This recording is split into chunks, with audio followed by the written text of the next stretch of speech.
I'm going to start off with your hook, okay? If you've ever felt stuck or unsure on how to improve or even start moving and getting traction in your business, this is a conversation that you need to have. And that's what we're going to be talking about, correct? Correct, right. And it's sort of pithy. It's, what problem are you trying to solve? Right. Right. That's our title today. So I love the hook. Yeah. Yeah. And immediately what came to mind with being a retail business owner was way too often, of course, we use the analogy of putting out fires. Oh, I spend all day putting out fires. Well, my question is, are you the fireman or are you the pitmaster? A lot of times we think that we're the fireman when actually we're the pitmaster, and we're just, oh shoot, we're just keeping the fire going. So pitmaster meaning coming from my culinary hobby of barbecuing. So something that you and I share.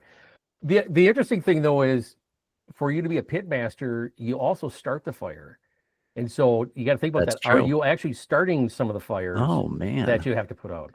Good job there, Mike. Yeah, I like that analogy. Man, way to take mine and then just build on top of it. And yeah, okay, steal it. That's how we do, right? Every week, that's how we do.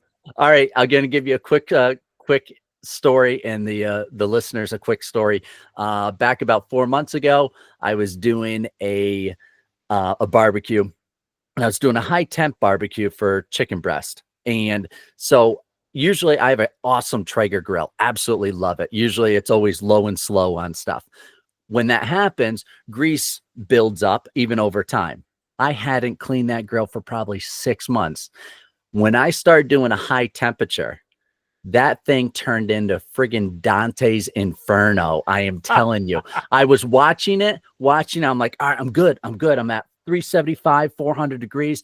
And then it went, in a matter of seconds, it went to 750 degrees. And I opened that thing up and I tried to squirt some water on it just to try to get some of it out.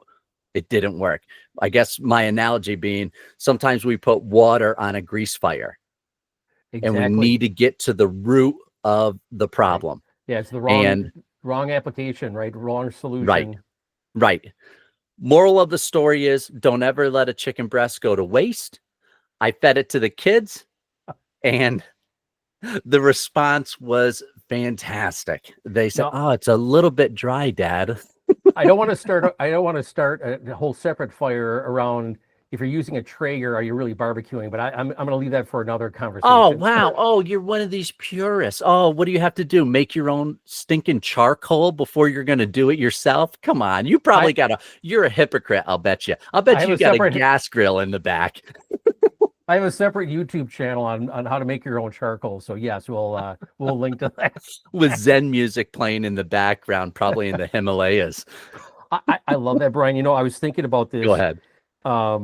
There's, three, I think, and there's a lot of different scenarios, but I was thinking about three general scenarios. One is someone comes to you, they have a hot pressing issue. So that's one scenario. Another one is, I think this is what you were talking about, just general chaos, right? Yeah. There's so many things going on in the business. I just can't get my handle on it. And the third one, which is, I wouldn't say more fun, but it's a little longer term thinking, is you want to transform your business.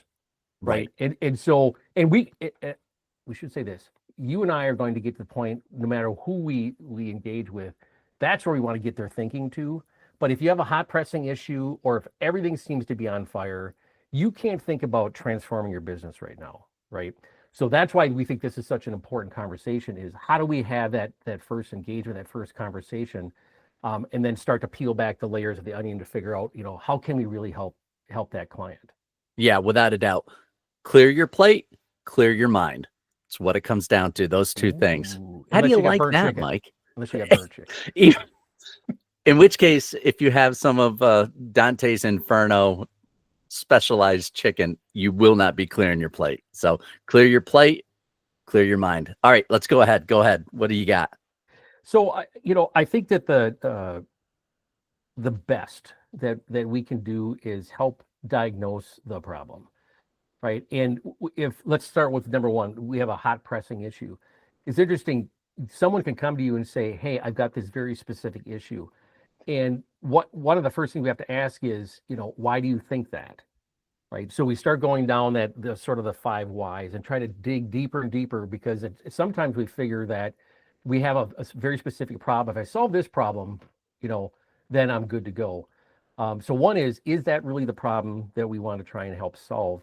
But the other one is to take a step back and talk about, if we solve that problem, where else, this will fire something else up, right? So it's like a hot spot on a grill. You get Yeah, it kind of cool down, and all of a sudden it pops up somewhere else. So part of the diagnosis is, are we looking at solving the right problem, and then understanding that when we do, right, where else could we see problems arise because of that fix? And so taking a step back and looking at as the business as a system versus just looking at a piece of it allows us to do that. So that diagnosis, that original conversation that we have, helps them kind of figure out. And I can tell you, sometimes just having that conversation, you can have somebody go, oh, hey, thanks for the conversation. I'm going to go do this, and then I'll try it. And then if it works, I'll come back to you. And essentially, you've given some free advice. I have no problem with that, because if you absolutely. can solve that problem on your own, great. But a lot of other times, as you start to peel back the onion, you start to figure out maybe the problem you think you have isn't really the problem, because we had to, dig a little bit deeper into it. Yeah. Yeah. And peeling back an onion, to use that analogy, that's always the onions are always great for food and for flavoring, but it can bring on some tears once in a while. So that's okay. That's okay. You you know, Are you tired of my Brianisms yet? not yet. Yeah, I'll let you know. We'll get to episode 5 and I guarantee you'll be tired of it. So, Brian, do you have a scenario now? So you focus a lot on retail, brick and Right. mortar. Right. Do you have a recent client interaction where you had this sort of, hey, someone came in with a hot pressing issue, and as you started to diagnose what was going on, it's like you kind of pivoted to, we think it's really this problem to solve versus the one you originally thought. Right. Right. Yeah. No, and it's almost always that situation. I see that it's always thicker and deeper than what was originally mentioned. For instance, they may have, I know a few times in the past, quite often, they say, oh, we've got a revenue issue. Okay. We've got, sales are dropping. We need to do more advertising. We need to, dump some money here. We need to do this or whatever. And really, when we started looking at it, it was when you look deeper into the numbers, well, you may have a revenue problem, but you have an average ticket sale problem, which kind of indicates that you got a problem with your staff engagement. And then if you have a problem with your staff engagement, why do you have the problem with the staff engagement? Well, it's this and this and this. Okay, let's take another step back and look at what culture are you setting? What rules, what parameters, how have you empowered your team to engage and to push the needle forward? Do you even have a goal for these things? And then you roll it back and you're like, wow, you start to see that, man, it's a little bit deeper than what they originally said. But as scary as that can be for some of us business owners, it creates a tremendous amount of just that moment of taking a breath and be like, wow, okay, now I see it. It's not a monster in the dark now. You've exposed that monster and you realize, oh, it's still a monster, but he's not this big. He's only 6 inches big, 4 inches big. He's just a little guy. We can handle him. So I've seen that plenty of times in the past. The thing, when you mentioned this last week as a topic, it made me think, okay, what is the primary problem as opposed to the perceived problem? Okay. So a Yes, lot of spot what's on. perceived, and if we can just get there, then it just creates a whole new world. That was a perfect way of describing the peeling back the onion, right? And asking those questions. Right. It's almost always, Brian, I think I've got a revenue problem. And I look at it and go, Yeah. to your point, could be, a lot of times I would say, can I take a quick look at your P&L, right? Can I take a quick look at prior taxes? And sometimes what we find is that they're not delivering a lot to the bottom line. Yeah. So if you're in single digits, you know, income as a percentage of sales, sometimes driving more on the top line in a very efficient system is not the best way to go about this. So, at the end, you need to be able to drive profits to keep the business alive and keep employing your team, keep pursuing the goals, whatever those goals are that you have. And sometimes it seems like all I need to do is just add more and more to the top line. But if that top line is very inefficient getting down to the bottom line, meaning that it's becoming single digits, another approach would be hey, what if we can sustain that top line the way you are? Fantastic. But let's look at where there's areas where we are very inefficient, right? Absolutely. And burning up an enormous amount of those profits, that margin that you have, and figure out if we want to work there first. And sometimes that, especially for small businesses, that's almost contrary to what they expect you would want to do, right? Right. Just bring more money in. But what if I can turn that business of yours into a money maker, or making more money than you do today, increase that income as a percentage of revenue, to a point where it's now let's start put the gas, Right. put the pedal to the metal, Right. and start to drive that top line revenue again. And now you're seeing every dollar that's coming in is giving you twice as much as what it used to. Yeah, without a doubt. The true number that matters is EBITDA, earnings before interest, taxes, depreciation, amortization. Right. Yeah, not the revenue. Now, if the revenue is good, it's like you got enough gas in the engine in the car and you're doing good. But is your engine being optimized? Is it a bulky car? Is it too much? Is there too much weight? That type of thing. So if you got enough gas in the engine, then you can move forward and you'd be like, okay, now we work on optimizing the actual aerodynamics of it, the efficiency of the motor, that type of thing. But you need gas first.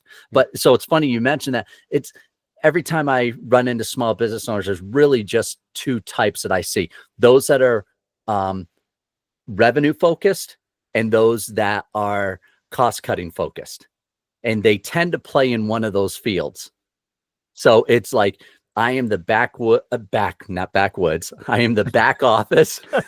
I'm the back office man who loves diving into the numbers, or I am the front and center man who loves interacting, growing sales, and growing the revenue. And I'd rather not worry about efficiency. One worries about efficiency too much, and the other worries about revenue too much, almost. And I know I'm oversimplifying it, but it seems like there's always that area. Yeah. And that's the fun part about looking at a P&L and starting to figure out is where do you want to lever the P&L? And to your point, if I've got enough gas, right? But I've got carbon in the old carburetors. Yeah. Yeah. You got your 69 Firebird back on the road. But when you do that, then there's a way to engineer a strategy to hit those levers through the P&L so that you're getting both that growth, right, that top line, and you're going after those efficiencies and improving it. So instead of I'm going to wear this hat because that's what I'm most comfortable for, or wear this hat, depends on what strategy I'm working on, right? And we're gonna switch hats. Now, sometimes, especially in a small business, you can have another person that you work with that's probably better at one or the other, but you still want to have a plan that says this is what we're doing with revenue, right? And then this is how we're trying to become more efficient in delivering our services, our products to our customer. And you say you simplify, but Brian, if we don't have those simple conversations in a simple framework to describe to our clients, then they're going to get very confused, right? You come in with your, waving your arms, and you've got, 100-page PowerPoint deck, and I've got this 12-point program that I'm gonna run you through to get you to where you need to be. That's going to be overwhelming versus make it very simple. And then as you get into it, it's going to get a little more complicated, right? And let's face it, we touched on this a couple, at the first episode. The majority of people that are doing the consulting, they love to overcomplicate things because it boosts up their own ego a lot of times. I'm telling you, you and I have run into them. It's like you could have used a 2-syllable word for that, and it would have sufficed. Okay. And you were talking about P&L statements, and I like it. And I was just thinking, too often so the owners will either completely ignore their financial statements, and if they even create one, they'll forget about their balance sheet, cash flow statement, income or P&L statement. And then there's the other end of the spectrum where they stare at that like it's a picture of an old girlfriend that they shouldn't have broke up with. Oh, remember when? Oh, this isn't how it should go. Or this was so bad. I remember. And they just mull over it nonstop. So we want to have some type of balance here where, yes, it is a measuring stick, and it is just that. Where are we going to go forward from this point in time? What does it indicate? What mistakes we've made, and how can we change our course of action? Yeah. So that's what your questions are leading up to. I like that. So go ahead. Yeah. I think that looking at the P&L, there's a great saying, I forget who said it, but the map is not the territory. Right. And so you can go into some stores, and I'm gonna stick with retail for right now. And if you have somebody sitting up in the office behind blinds and looking at the P&L, they think they know the business. If you have both, you understand the numbers, because you have to understand the numbers. You have to. But if you're not down on the floor working with your team, interacting with your customers, looking at your shelves, that's the territory, right? Yeah. And so if you have a good chance to look at both, then you can start to say, when I improve this, here's how the territory changes, and then here's what the map's going to look like down the road, because that will change, right? Yeah. But if you sit and just look at a P&L, and you and I can't do that, right? I love the Japanese term about going to the Genba, which is, go where the work is being done. And so I remember I was talking to a potential client, and said, I'm gonna have to travel and come down and see you, because if I can't see your operation, how am I going to put together a proposal? And I think that's what won them over, because I was, a couple of airline flights away from getting there, but I'm like, I can talk to you all we want. You can give me pictures of everything that's going on. You can give me you can give me all the information.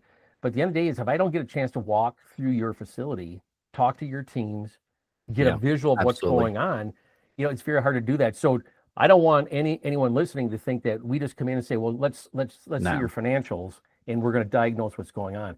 It is looking at the financials, it's talking to the team, it's actually going to whatever that work environment is. Could be a manufacturing center, could be a distribution center, could be a store. It doesn't matter what it is.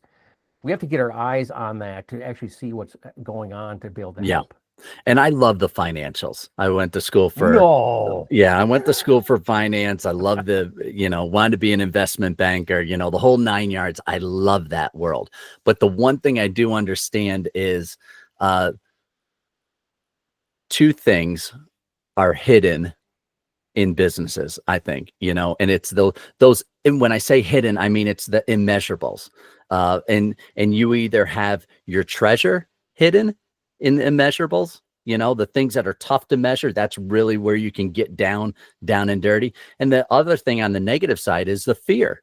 Fear is hidden in things that we don't measure or that we've ignored. Wow.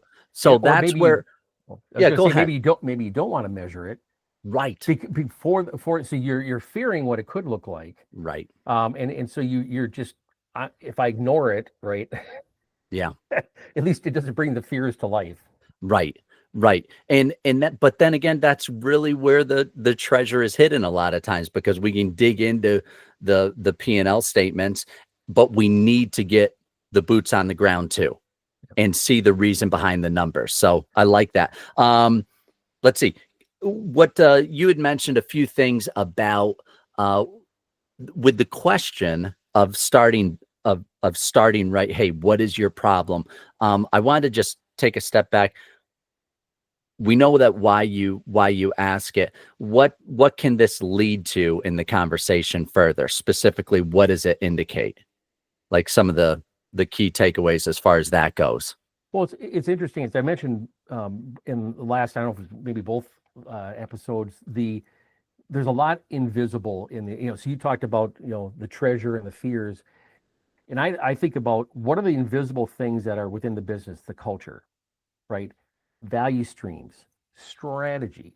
And if you ask these questions, Brian, you start to sort of tick off, oh, you know, they don't have a strategy, right? Hmm. Oh, this culture supports, or this is a fear, this is a culture of fear, meaning that people are afraid to try different things, right? Right.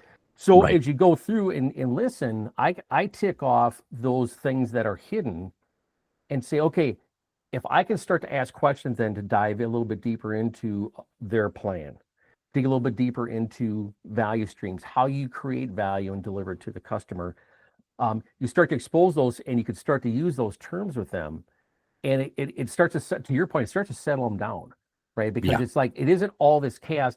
Part of the chaos is because they don't see what's going on, Yeah. they feel like they don't have a handle on it. Yeah. And if you can ask questions and then start to add a little bit of nuance to, hey, we're actually talking about your culture. We're actually talking about your strategy. And let's just start putting that on a piece of paper. Let's start just documenting some of those things. So so sometimes just asking those questions allows you to go from I think I have a revenue problem to something much broader than that. May not be addressed immediately, but it's something that's influencing the results they're seeing and why they feel like we should come in and solve that one particular problem. Yeah. And so one of the great benefits that happens when you ask this question and ask, hey, really, what is the problem? Is the fact that um, you get, we all get buy-in because immediately we're taking a situation that is bad. We already know it is, and then we expound on it and dig at it, and we find a deeper root that doesn't seem like it's linked. But you've already established causality for that.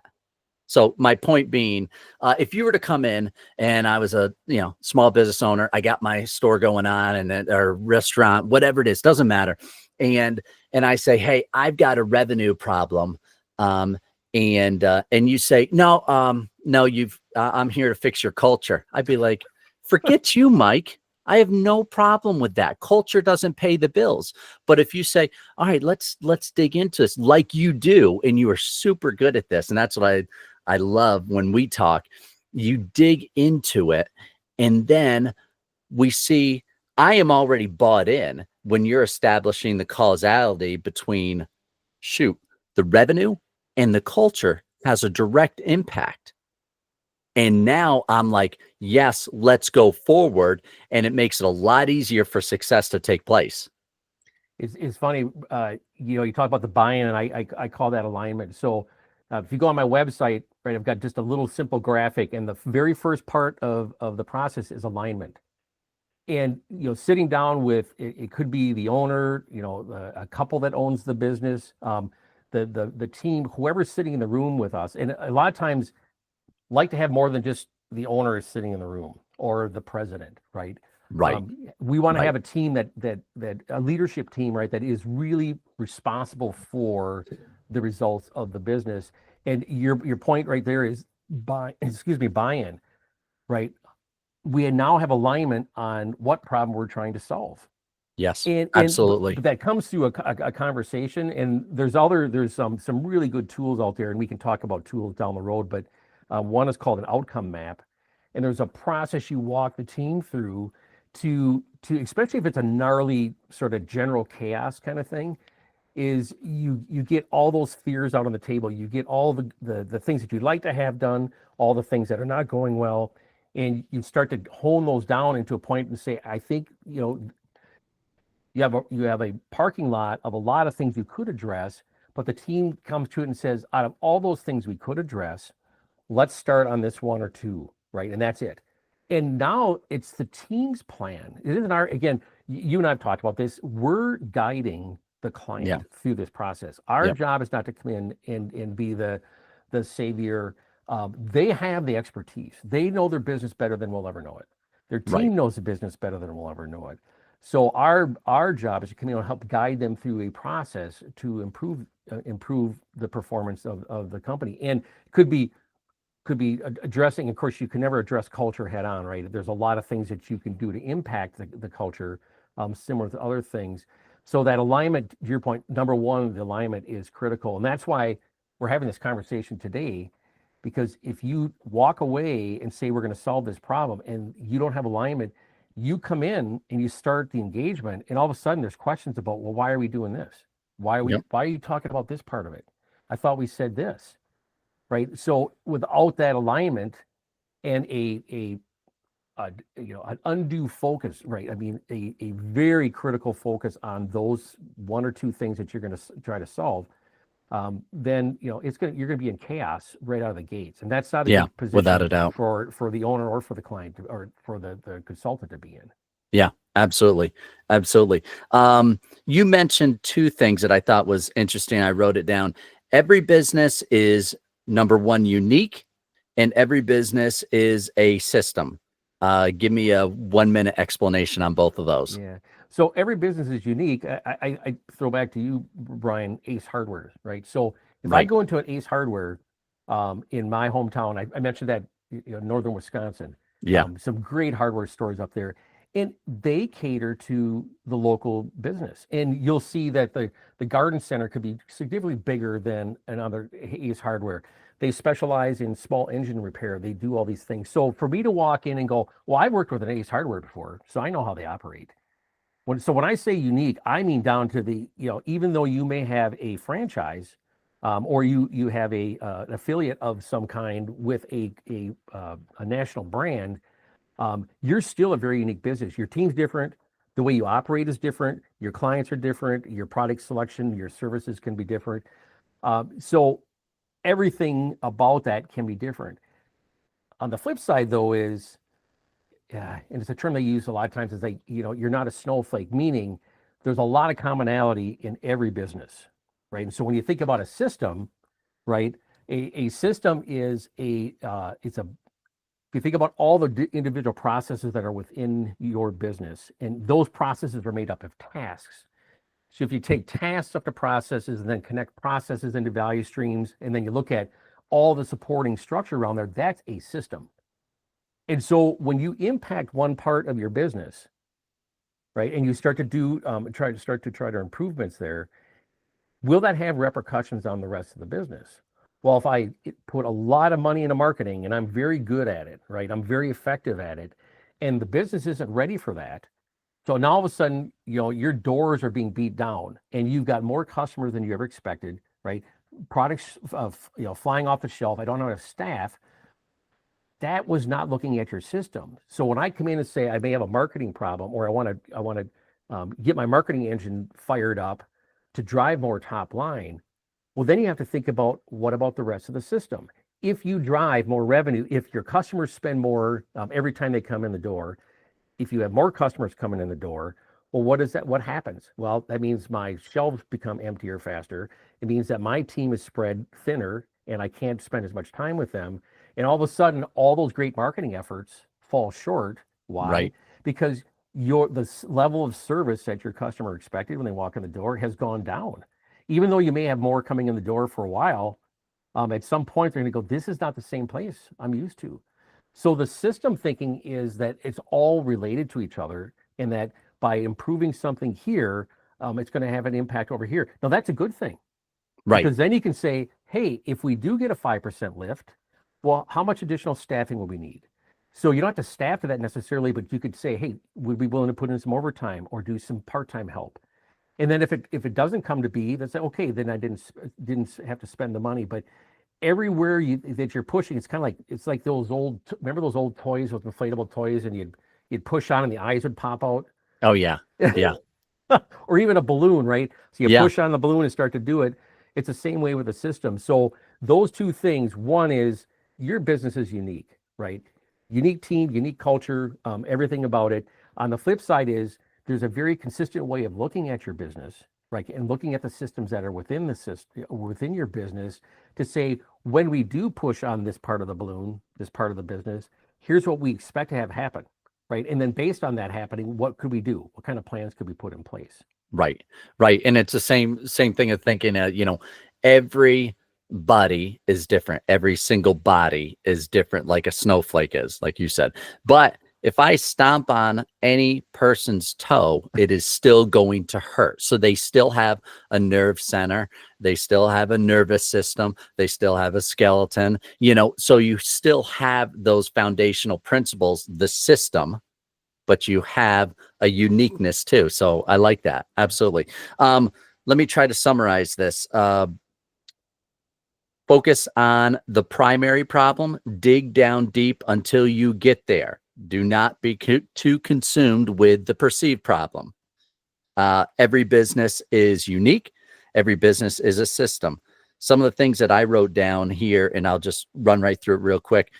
You mentioned it. Start small and experiment. Have fun with it. Do not think it's got to be perfected before you go forward with this. Be like, hey, this is kind of how I'm seeing it now. Let's go forward with it and get it moving and get some progress. Right? Yeah, the experimenting part is really what gets fun. When you start out, especially with a really gnarly problem, to believe that you can come in and put in a solution that we think is going to be the one to stick is really dangerous. Versus Right. we think right now this is the best thing to do, and we can write down why we think that is, and then what would tell us whether our solution is working or not. So Yep. what kind of KPI would I look at? And to your point, then it becomes a lot of fun. So now your whole team can start to think about, problem solving and ways Right. that they can address things versus everything has to come up to the owner to try to figure out how to solve it. So anything that we put in, to your point, is you start to look at them as mini experiments, and that we're trying that. And if it works out good, then what's the next thing we could do? Or if the experiment didn't work, why not? And then let's pivot a little bit and then try something different. Yeah. And let's keep in mind that once you discover the problem, it is not truly an issue, a big problem. It's a proving ground. Think of it. You've identified it. Now it's time to prove it. Don't get so mired down and depressed that, oh, I have this problem. Woe is me. This reflects poorly on me. Think of it as, great. I've established the problem. I've identified it. Now it turns into a proving ground where I prove my theories on this. And one of the things, Jocko, what's his name? Jocko Willink. Yeah. He said anytime he had a problem in the military, he would respond with one word: good. One 4-letter word: good. We have this issue going on. This happened. This happened. Good. Good. Good. And then that changed the mentality of the guys bringing the problem to him. It's okay. Jocko said it's good. We're going to handle it. So anyways, I love that. I love that little clip. You can look it up on YouTube. Hey, can I just mention something? Go ahead. Brian? I love that, going from, you'll hear the term admiring the problem. And I think going from admiring the problem to a proving ground, that is great, right? Because if you don't have an approach to solve it, or you think it's unsolvable, to your point, you'll just admire it, or it'll become your excuse. Number 25 for why you're not doing well. The other little quick anecdote around the good, it's like a customer complaining to you. The first thing you should mind, good. For whatever reason, that customer is not happy. What you don't want is customers that stop complaining and they stop showing up. Then you have a problem. So whenever you have a customer complaining, the first thing that comes to your mind is good. They're surfacing up something that's happening within the business that we may not be aware of, or it's just one more dot on a graph that says, "Yep, this is the third time we've heard from somebody about this particular process that we have that's not working very well." Yeah, we think of problems as fires to put out, when actually they're quality control indicators. All right, there's a quality control issue here, and that appeals more to your system and everything that you like, Mike. So that's my little softball to you right there. Your quality, how nice of you. yeah, your quality control stuff, because I know that It, you like that. So so we start off with this the hot pressing issue, Brian. Where have you done an approach where you've gone in and you really have someone that's just mired into the business, mired down, so they just have this general, it almost seems like general chaos. How do you is there a different approach to that, or when someone says, I just don't know what to do, right? I'm stuck. The revenue's not there. My bottom line isn't there. right. Having all these issues. What kind of a Wouldn't conversation do you you have? like to know, Mike? And actually, I am not going to tell you this episode. No, you got me going down a different rabbit hole the last couple weeks. So I'm going to give you, it's an acronym, SOS. So it's when you're really, man, you've hit an iceberg and it's time to put out the SOS. There's an issue. You're not even sure how much damage is caused, but you know there's a problem. So I have an acronym for the SOS that you're going to be sending out, and this will be the just a nice 3-step process that you can conceptualize and handle some of these issues. So we'll go over that actually next episode. Is that okay? Can you I, wait? yeah, I love it because what I want people to know is, no matter where you're coming from, right, there is someone out there that can help you.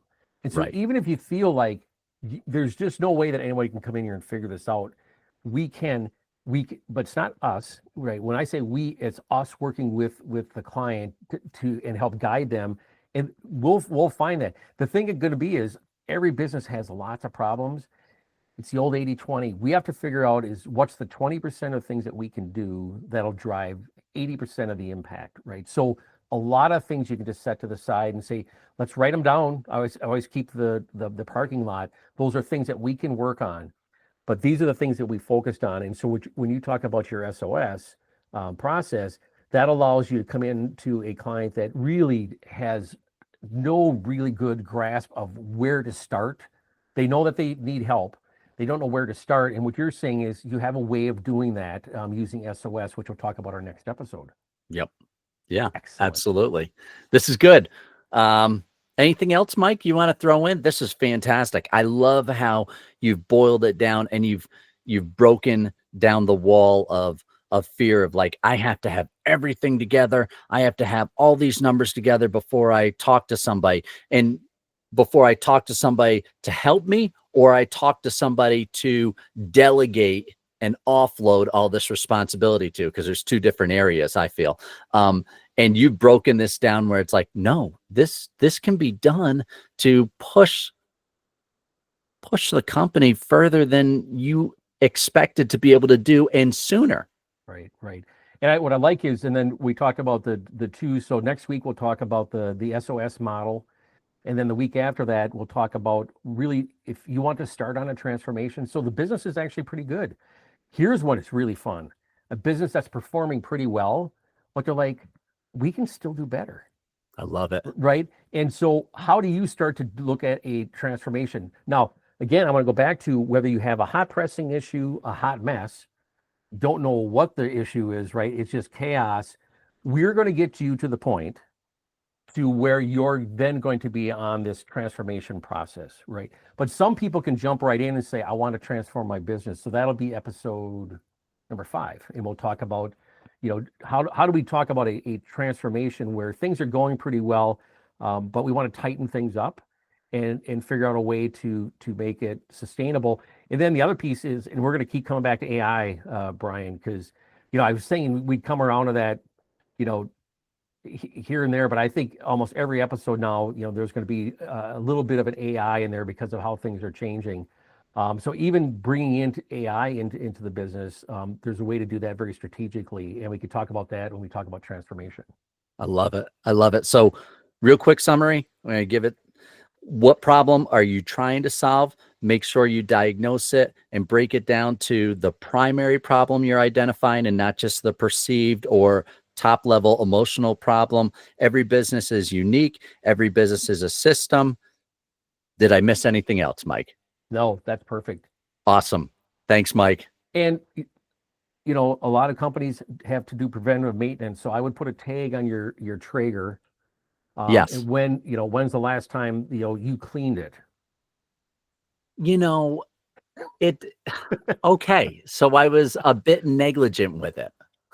You know, you need to have processes in place to make sure you can have a repeatable outcome, which is, you know, good unburned chicken. Hey, I'll make sure I put on our I'm going to put on the YouTube channel, because we have all these podcasts are going on our YouTube channel also. Right. And I'm going to make sure I give the video clip of both the chicken being incinerated and my kids trying it and their response. You're going to love it. Thanks, Mike. Child abuse.